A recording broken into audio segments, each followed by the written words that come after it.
Here's a nice piece of shit. It's time for Blumpkin&Friends, starring your host, the Reverend Johnny Blumpkin. Oh, dear God, no!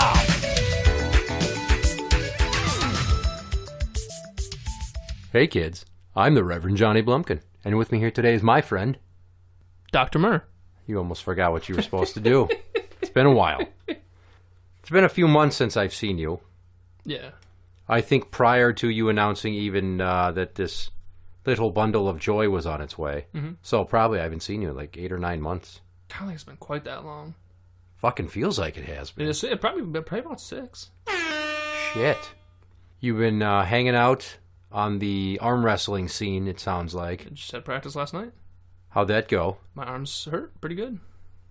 Or pretty bad, I guess. You were at, what, state last weekend? Mm-hmm. I didn't compete. So in what capacity were you there? I was just observing, just watching, enjoying. It was like at a fair, so there's like, greasy food and beer and shit. My favorite. Sounds like it's right up your alley. I'm just, I'm too fat. I'm too heavy. Oh. How is the training for this going? Good. I mean, I feel good. I'm strong. I'm getting strong. I got a good hand and wrist. I just, I got 30 pounds of gut and probably 10 pounds of tits. And so... Well, you can jog that right off. And that's what I'm working on. I got an elliptical from you.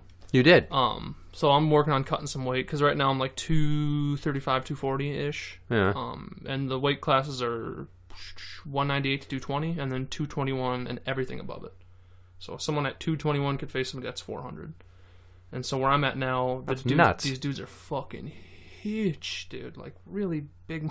Like lineman style? Really big dudes, so... My strength is nowhere near. I'm at like 155 as far as strength goes. So I'm working on it. I'm 240. There's this kid, Tyler, 165, just destroys me in practice. Just a tough little bastard. But it's fun. I love it, man. I'm having a really good time with it, and I'm going to continue to pursue it. So I wasn't sure how the elliptical was working out. It's working out? Mm-hmm. I was hitting it every day for probably 2 months. No shit, huh? And maybe even 3 months, and then when I started getting into the arm wrestling, I've been focusing so much on my arms now. But I want to get back on it now because I need to cut the gut. Well, one thing you can just do anywhere is jump invisible rope. That's All true. you got to do is make the motion, and there's no stopping when you trip over the invisible rope because it's not fucking there. That's fair. And you don't look like a douche doing a bunch of tricks with a jump rope. Yeah, you don't need to do that Rocky crossover bullshit. Nah. It's all about getting that heart rate, and then you can hop on one leg and switch it up there. Boom. Maybe try jumping around in circles while doing it. Boom. That's about it. The main reason I brought you on today is to talk about your other new avenue, and that is voiceover work. Yeah. What is the company or the website you've been doing this with? CastingCallClub.com, I think it is. I saw some stuff that led me to listening to your audition, and I'll have you know that there was a airline commercial about pets that you auditioned for. It was good, wasn't it? Yes. And I took that idea, turned it on its head, made my own fake commercial. Dope. I'm into it.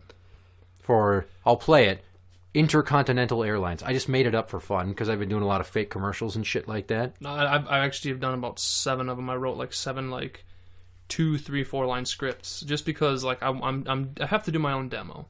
Right. I don't have money to pay somebody. I can't use other people's tracks because I have to pay them to use the tracks.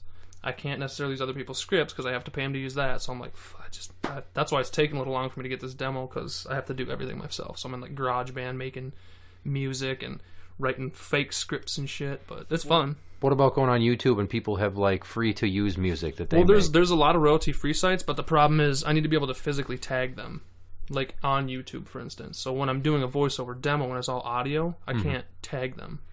Ah. And maybe some people allow it, but the dude I was checking out who had some real legit stuff. He's like, yeah, I can't do it. You'd have to buy the rights package or to whatever. it, yeah. So I'm like, fuck it, I'm gonna do it myself anyway. Screw it. That's fine. So Fuck GarageBand on the phone or the iPad or the what? Yep, GarageBand on the phone, email it to myself, put it through the website to change it to an MP3, and then I can throw it in Audacity. So it's a bit of work, but anything that you want in life is going to take a bit of effort. So That sounds like when I started podcasting, everything was learn on the fly. I had no fucking idea what I was doing. You know what I mean? But I really want it. So if there's 2 things I really, really want right now, I feel really good about them, so I'm just trucking along, man.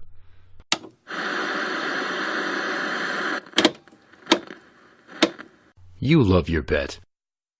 You buy them special food, have their fur groomed, even take them to a vet's office 2 counties away to have their anal glands expressed. Why, we'll even bet there's a special jar of peanut butter in the cupboard with their name written on it right now. Here at Intercontinental Airlines, we appreciate those facts, which is why you'll never see us jam a dog into an overhead compartment bin like those other airlines. United. Home to the most humane and comforting travel bins your dog, cat, miniature pig, giant rabbit, or marmoset has ever ridden in. Because at Intercontinental Airlines, it gets us wet to care for your pet. I mean, you can bet we'll take care of your pet. 50 domestic routes worldwide, and now taking bookings for one-way trip packages to Yulin, China for the Lychee and Dog Meat Festival. Intercontinental Airlines. Satisfaction in the skies.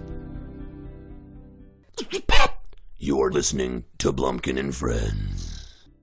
I asked about this to my wife last year because I had thought about doing this, obviously, because I do vocal impressions and accents. Well, you have a great voice for certain things too, yeah. Right.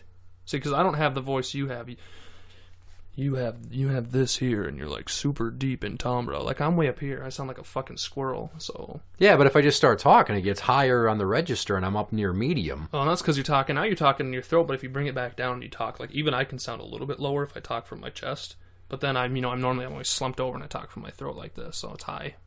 So that's the benefit to shitty posture, is that I'm speaking from my diaphragm and basing it up a bit. Well, it'd be typically better posture. I mean, if you're just used to speaking from your diaphragm, but if you really practice speaking like this and really projecting it from your gut, yeah, you'd be even deeper. Oh shit. Yeah. So there might still be hope for me to be a heavy metal singer if I learn how to bark scream. I can scream like a motherfucker. I got a high voice. But I could never, even if I tried for a decade straight, hit any of the low basses you do when you beatbox. Yeah, some of those are crazy, and that's one of the things I think I have a good advantage of when it comes to voice acting, and I'm just pretty good at acting in general. There's a lot of dudes that have dope fucking voices, but they can't act. And so you hear this cool voice, and it's really deep, but it's not convincing, you know? So I have that little bit of an advantage. So rather than trying to like play defense on having this deep voice, I just fucking attack what I do really well, which is speak up here. Yeah. And, bright and inflective, and you want to listen to it, and I'm explaining things to you, so it's sort of like that. You'd have a dope voice for like these like school videos, like if they're going through a program for a math lesson or something. You just have a really smooth, easy voice to listen to. I think it's really instructive. And there's a bit of that like authority of it because you are so much deeper. That'd be perfect for like that type of work. See, giving me pointers. Surprise! But I like I said, I got a bit of advantage because I got some goofy shit and some deep basses, and my favorite voice I do is with my typical throat bass. Yeah. And then like a Cockney British accent. That's my orc. My orc voice is my favorite right now. Well, give us a sampling of that. So the orc voice is a bit like this. And you gotta kind of have a lisp because you gotta remember that the orc's got tusks in the front of his face here. And you just throw the Cockney accent on it. It's a bit British like this. You lower the letters and you write the letters. It's a good accent. I like this one quite a bit. I don't know why that makes me think of Hagrid from fucking Harry Potter. Yeah, a bit. Nice. And like I said, it's really the Cockney, and the Cockney is a little bit easier to do with an accent because you can eat so many letters and not have to worry about doing proper British pronunciation. One thing I've always found is when doing impressions is people think they're good at doing voices they hear on TV because they practice over and over again the lines they've already heard, and just they're imitating that. You're reading basically a script from your head. But true vocal impersonation, and this is my opinion, comes from the ability to not just imitate the voice, but to say whatever with it. No, 100%. That's really where it goes from doing an impression to voice acting, for sure. Because with some of my accents, it really it helps to have a caricature, like my Australian, or like my Australia. Oi mate, so like my Australian is like this, and so like I noticed a lot of Australian people kind of talk with this inflection upwards, and so I kind of started doing that. And like they're asking a question? Yeah, always. They're always so like I find when you get into that groove like that, it's easier for you to do it. But like you said, it's not as natural sounding. So you kind of got to work on that. But. That makes me think of one episode of Family Guy where Stewie and Brian are arguing about Brian's ex Jillian, and they're making fun of the way that everything she says has an upward inflection. Yeah, like she's asking you a question. And there's a beatboxer, Tom Thumb. He's really good about that. He always talking like that. So that's where I kind of got it from. That's my Australian. Is basically a Tom Thumb impersonation. Now, some of the voices that I've been doing for 20 fucking years. Mm-hmm. Way back when Ventura got elected is when I started working on my Jesse. And it's good. So when you're the body, and you're a badass, and you were a Navy SEAL, and you fought in alien manhunters, and you've done everything, even defeating the heartbroken widow of an American hero for some chump change in court because he badmouthed you in his book. Let me stop you right there. Here comes Alex Jones. No, it's good, but it could be a little bit better because it's a goddamn coup, ladies and gentlemen. I'm still slowly working on the Alex Jones. I think I take it a little too guttural sometimes. We've talked about this, though, is that if we sat down and did an entire episode, how fun it would be to just hit record, and just improv the whole thing in voice and see how fucking far it goes. It'd be a good time. We're going to have to shoot for that. I want to do that. I think love so. Concept episodes. Totally. Because it shakes it up. Because as Reese Hartfeld has said, this is less of a podcast and more of a variety show. Absolutely. I like that. Absolutely. I'm into it. So speaking of voice actors, I made a list of 10 of my favorite voice actors, along with characters they have done that you might know. Kick it. Now, one person I left off the list that I thought of as we were talking here about the imitation versus actually running with voice acting. How many people just try to emulate Mark Hamill's Joker laugh from Batman the Animated Series, but cannot even fucking touch the dialogue that Mark Hamill has been doing? Now, he's a staple, too, in the Joker. For so goddamn long. He's the Joker to me in the animated realm of Batman. Well, I think, especially when it comes to just the voice in general, like Heath, the mannerisms were cool, but it was really different. I think Mark Hamill is just such a perfect traditional Joker. Just a traditional, perfect depiction of the Joker. I like on the animated series season box sets for the DVDs, when they have the added extras, of showing him in the vocal booth, recording his lines. I watched so much of that shit. I love that shit on YouTube. It's brilliant.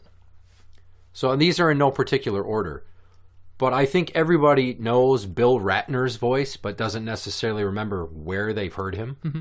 Bill Ratner played Flint on G.I. Joe, A Real American Hero, back in the 80s. No shit. He reprised the role for Robot Chicken and for Family Guy. Christopher Griffin, is that alcohol? Mister, you're in serious trouble. He's absolutely right, kids, because when you drink, nobody wins. In fact, last year alone, there were over 27,000 deaths from chronic liver disease as a result of alcohol abuse. Now we know! And knowing is half the battle.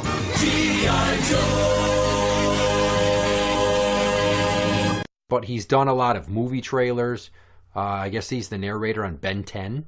Huh. He's done video games like King's Quest and Grand Theft Auto 4 and 5 and all 3 of the Mass Effect games. Mm-hmm.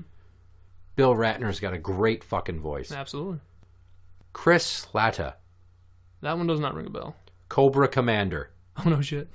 Destro, even you must see that with the meteorite particles in our possession, we are invincible. Fucking yes. And he also did... That's the same dude who did... He was in Transformers, yeah? Starscream. Yeah. But I was going to say he did Gung Ho in G.I. Joe also. Oh, okay. So the thing about Cobra Command is you really need to bring it up to a high register and hold on to your S's with anger.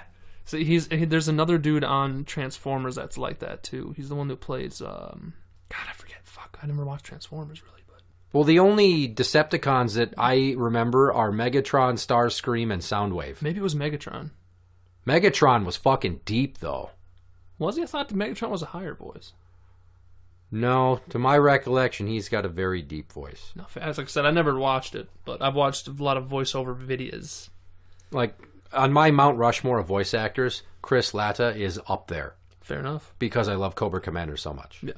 which then garnered me the nickname Cobra when I worked at Menards back in the day.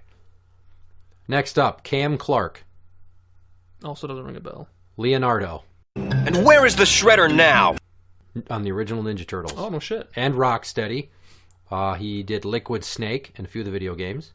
Oh, wicked. Prince Adam and He-Man in the 2002 series. Nice. And Mr. Bogus. Mr. Bogus? Oh my god. Mr. Bogus was this fucking, I think it was Canadian, and he was this little yellow claymation dude with blue shorts, never wore a shirt. Huh.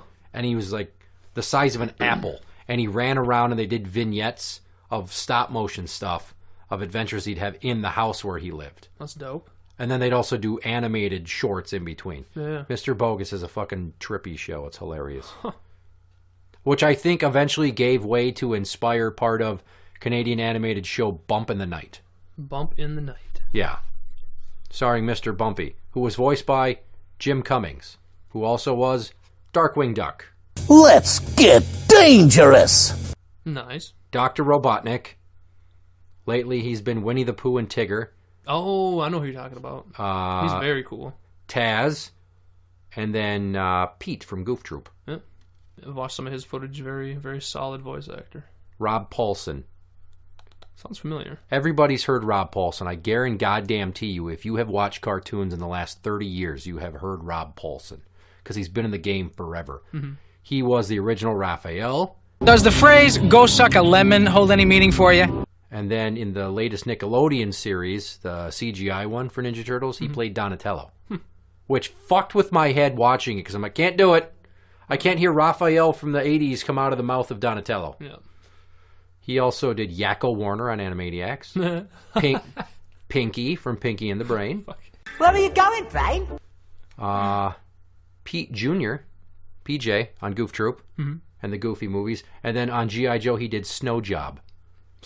Yeah, I know, isn't that a great name? It's a beautiful name. He wore all white Arctic gear, and then he had like the blue like ski goggle visor, and then a big red bushy beard, and he was always on skis. Sounds like a badass, quite frankly.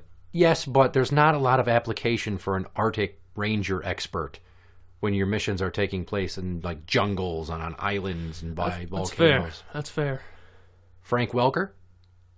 Fuck, that sounds familiar too. Like I said, I watch so much footage, it's hard for me to put names to it a lot unless I see a face. That's why I put characters with it. The original Fred Jones from Scooby-Doo. I'm sorry, gang. I've just got all these crazy emotions and I don't know why. Am I upset over my trap not working? Yeah. What's his name? Frank Welker. That's one of the dudes I was thinking about in my head. He's very cool. Megatron. Yeah. He did Megatron. He also did Dr. Claw from Inspector Gadget, which I can't do that voice. Yeah, he's very good. And then if you remember the Ghostbusters cartoon from back in the 80s, he was Ray Stantz. Well, the dude who did Optimus Prime also did the Predator noise. Did he? Yeah. That's fucking dope. He did the fucking Predator noise. He said he was in the studio and they wanted him to do it. And he was just beat. He said, like, I mean, back in the day when you're shooting these things, I mean, you're literally, he's got blood in my throat. And they sent me this and they wanted me to do it. And he said that their faces looked like those crabs, those like horseshoe crabs you'd see. And he remembered seeing one as a kid, and it was just sitting on the ground just bubbling. And so he's like, that's what it came into my head when I did it. So I just went in and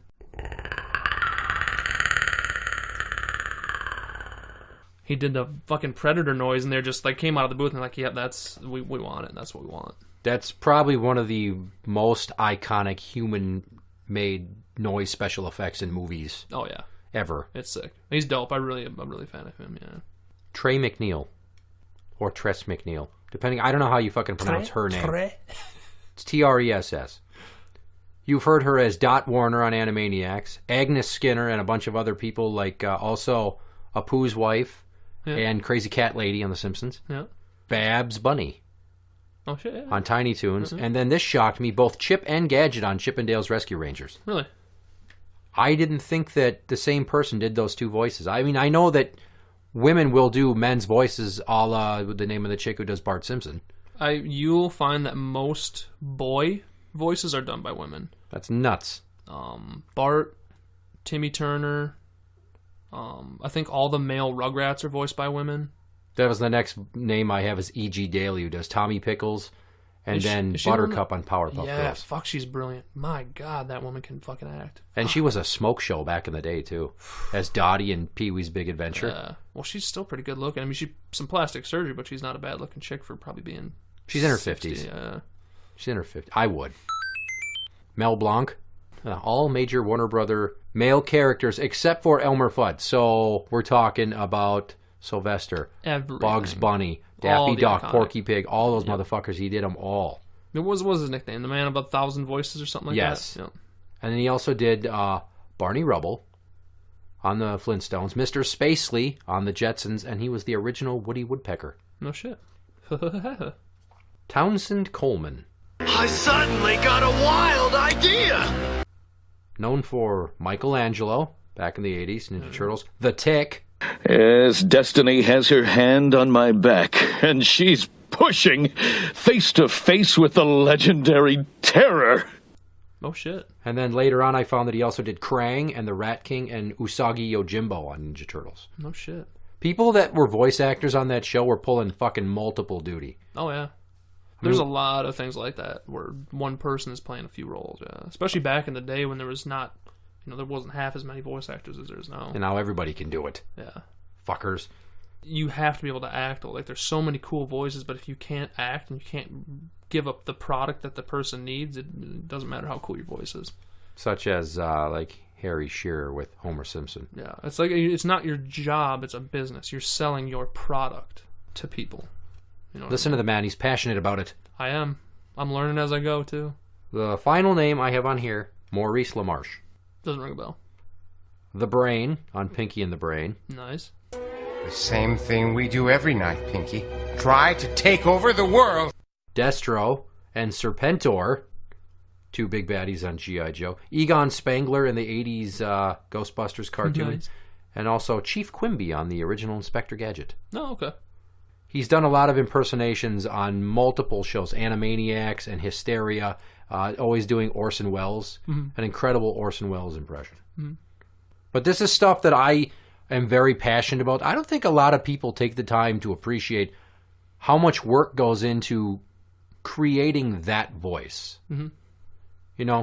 Keep in mind that the same guy, Mike Judge, did Beavis and Butthead and about 6 other voices on the show. Yep. People that watch Rick and Morty. Rick and Morty are the same guy. He's having a conversation with himself. Mm-hmm. I mean, even Seth MacFarlane, who's one of my favorite voice actors. It's a little cliche, I suppose, but it's not. Jesus Christ, that kid's brilliant. Fuck me, if you watch him in the studio, it's just insanity, dude. Or even like who plays Steve on American Dad? I will hate you until the day I die. What the fuck? Scott Grimes. Jesus Christ. What I love about dudes like that, and like you said, it's not just this one trick pony. They can be sad, happy. They can sing really well Scott with their voices. Grimes has a fucking incredible voice. Dude, man. Keep in mind that he was on Party of Five, and he also was in Band of Brothers. Yeah, well, he also has his own band. He does? Yeah. Have you ever seen that American Dad episode where the kids are singing Sunset Boulevard? I don't remember that one. It's one of his songs, yeah. No shit. Yeah. He's brilliant. I love American Dad. I like it better than Family Guy. Lately, yeah, definitely. Like when I watch on the Roku and I go to TBS and the Juice is like, let's watch Family Guy. I'm like, no. Mainly because she's getting to the age where she's understanding what more things mean. Mm-hmm. But American Dad, as long as Roger's not talking about blowing a guy. Roger's perfect. He is. Roger and Steve are the best, yeah. But that's part of why I've always liked cartoons, is that you can do so much more. No, exactly. All the physical limitations. Like, one of the big arguments I had with when they made the X-Men movies, and also when they made Watchmen, is there are so many physical limitations to pulling off this story and the character effects. Mm-hmm. Why would you even waste your time when you can animate it for like 1/10 of the cost? Yeah. And focus on all the cool visuals you want. It's just something about seeing real people. It's a psychology thing, I'm sure. I mean, but the thing is, they probably made more in the end with the live action just because people really want that personal connection to a character and seeing the expression on their face. But I feel you. That's an interesting difference between us and like anime culture in Japan. Mm-hmm. Is like Akira, fucking huge, right? Pretty much, arguably the biggest anime of all time. Well, in Japan, movie-wise. I think Case Closed is probably the biggest. Is it? It's one of the biggest. And it's a brilliant show. But you think about how much money they make off this shit and how the whole culture embraces it. And people are like, I don't like to watch cartoons. I hate when people say dumb shit. Do you understand all the different, incredible stories they can tell with on-screen visuals that would take a team of 30 people to fucking digitize the effects and work on it for weeks? Well, and I agree with you. I think I agree with you, particularly in the sci-fi realm. Like Cowboy Bebop, dude. What a good goddamn show, Jesus Christ. See, Samurai Champloo was brilliant. I'm not huge on anime. I mean, the last one I really got into was I got a little bit into Full Metal Alchemist. Yeah, I really like sci-fi. So that's why Cowboy Bebop really spoke to me. I really like sci-fi. It's dope.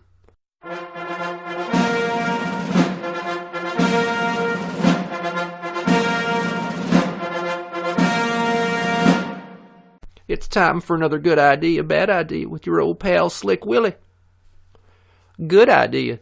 Paying your respects to veterans by raising the American flag on the 4th of July. Bad idea. Paying your respects to veterans by setting off a large fireworks display outside of the local VFW during their weekly PTSD support group. Good idea. Showing up to an old friend's surprise party to wish him a happy birthday. Bad idea. Showing up to your old friend's funeral, totally shit-faced, puking on his casket and making a pass at his widow. I am so sorry for your loss. Also, you've got some nice titties. You're listening to Blumpkin&Friends. We've reached the point in the show where it's time to play a game. Fucking better be. If you look on the wall, look at your score. You see, there's your first score on BS Trivia. You got a 6. I'm fucking blind. I can't see. You're number 1. You were the first time. I started BS Trivia. You did the first one. Fucking right. I aired the one with Lunchbox before it because the episode I thought was more topical. So at the time, he got 5 and he thought he was hot shit, but you had already gotten 6, and I told him that. So that drew his ire. But he holds the point record at 7.5 out of 10. Fucking pussy. So, BS Trivia, 10 questions. There are answers. Sometimes there are not answers. You get bonus points or a half point or something for creativity if you don't know. Pussy. Or if it's a weird-ass question. So, without further ado, it's time to play bullshit trivia on Blumpkin&Friends. Question number 1. Name 4 X-Men villains. Fuck you. I figured you'd have this. No, I don't watch X-Men, bro. Not even the cartoon in the 90s? No. I suppose Magneto's the obvious one. There's one. Give me 1 sec. I gotta at least get 2 for fuck's sake. Oh, Jesus Christ. I can see them in the movie right now, but I don't know what the fuck their names are. Well, they've been popping up in other movies. X-Men. 4 X-Men villains. Villains. There's got to be somebody that's like a counterpart of Wolverine. Sabretooth. There, that's 2. You only need 2 more if you can pull them out of your ass. Sabretooth.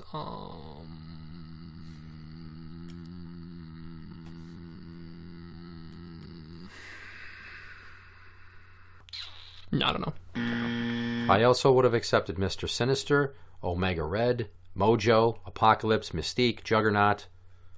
Oh, I suppose I probably should have been able to get Mystique. Well, the last movie was The Age of Apocalypse. Who's that actor? Jennifer Lawrence? Who does Mystique?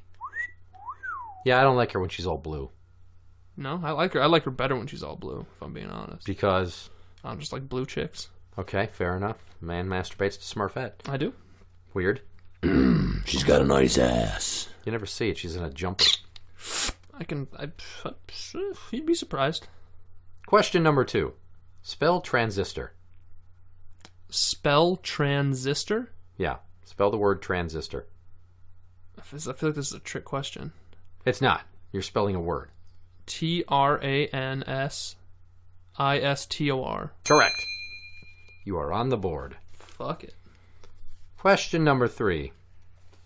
2 plus 3 plus 4 plus 3 plus 5 equals... Do I have to memorize what you just said? I can read it again for you. 2 plus 3 plus 4 plus 3 plus 5 equals 17. Correct. He's heating up! Come on, shatter Joey Black's heart with like an 8 or a 9. Question number 4. True or false? You can't get Hep A from eating your own shit. You can't? Yeah, that's what I said. So that's true. You cannot. That is, yeah, there we go. 3 in a row. He's on fire! Hey, NBA Jam. Number 5. Popeye eats this to power up. Spinach. That is correct. And I don't know if you're going to know who this is. Did you see Deadpool 2? No. Fuck. I haven't seen either of them. Did you see commercials for Deadpool 2? Haven't really seen much. But let's try it anyways. The chick who played Domino. Zazie Beetz. Would you? Yeah. That's the correct answer. Yeah. She is fucking smoke show. Yeah. That's 5 in a row. That's some kind of record there. There's only 4 more to go. You could run the table and just crush him. But there's always, question number 8 that's the equalizer. No, I'm probably going to just fall apart to pieces now. Question number 7. Higher Rotten Tomatoes score. Howard the Duck or Over the Top? Oh, Over the Top for sure. That is correct. Howard the Duck at 15, Over the Top at 40%. Over the Top is a fucking genius. It shows you that the way to solve your problems with children, with custody, is through good old-fashioned arm wrestling. I have to admit I've never seen it in its entirety. It's tight. It's more topical for you because you're getting into competitive arm wrestling. Yeah. Whereas maybe I need to watch it because I've gone through custody shit. There you go. Maybe what I need to do is challenge the beast to an arm wrestling match. I actually haven't seen it either, but I've heard. Okay. Fair enough. I could be totally wrong. No one has ever gotten the original version of this. In the WrestleCast we just did, I changed it up. God Question number 8 is always the same, except for last episode I made it a wrestling one. So, if it's wrestling, I'm fucked. It's not. Number 8 is always, where in the world is Carmen Sandiego? San Diego. That is incorrect. Oh. She's in Toronto to score legal Canadian weed. Oh, that's fair. And that's why number 8 is always the equalizer. That's fair. You have to magically guess what I was thinking. Cool. Number 9. Name a terrible Nicolas Cage movie. God, are any of them terrible? What's the one where he's on the motorcycle as a superhero? That one's fucking dreadful. Ghost Rider? Terrible movie. I'll accept that. I would have accepted any movie with Nicolas Cage in it because they're all fucking terrible. Like some make Connor's not bad, but his accent's dope. His accent's weak. His southern accent. Okay, right now you are sitting at 1, 2, 3, 4, 5, 6, 7. If you get this next one, and you'd have to be fucking retarded to not, you will be the new BS trivia record holder. Kick it. Number 10. Who lives in a pineapple under the sea? SpongeBob SquarePants. Motherfucking Joey Black goes down. Dr. Murr with 8. A new record for BS Trivia. 8. High five, buddy. Good job. Gets his name up on the wall again. And take that, Broseph. Yeah, and start playing Ark, Joe. Seriously. I don't know what that means. He'll know. Okay. Just do it, Joe. Okay. So, plug all your social medias or pages or whatever you're doing. Damn near everything is just at Noise Monster. The place to be is for sure Instagram. That's where I'm posting all my beatbox videos, some guitar shit, things like that. Otherwise, you can follow me at Twitter, also at Noise Monster. You can find me at Casting Call Club at, I think, just Anthony Madsen. But I think I have that link on my Twitter if you want to check out some of my auditions. And then keep an eye out for my demo and some other shit coming up. I'm going to start slamming arms soon. No, probably not soon. These dudes are strong as fuck, but... Spell your last name so they get it right. Madsen. And in terms of your beatboxing skills, if you haven't listened yet, did you hear any of my tracks on SoundCloud I've put out? I did not. I'm never on SoundCloud. Okay. I hate SoundCloud. I will play you one off the air here. But the point is, I want to get together with you and have you do a beatbox instrumental that I can take and loop and rap over. Interact with the show on Twitter at Blumpkin Show. That is at Blumpkin Show. You can find us on Facebook at facebook.com/group/Blumpkin and Friends. We are on iTunes. You can search for Blumpkin and Friends iTunes or on Podbean at blumpkinshow.podbean.com. I'm the Reverend Johnny Blumpkin. And I'm Dr. Murr. Good night.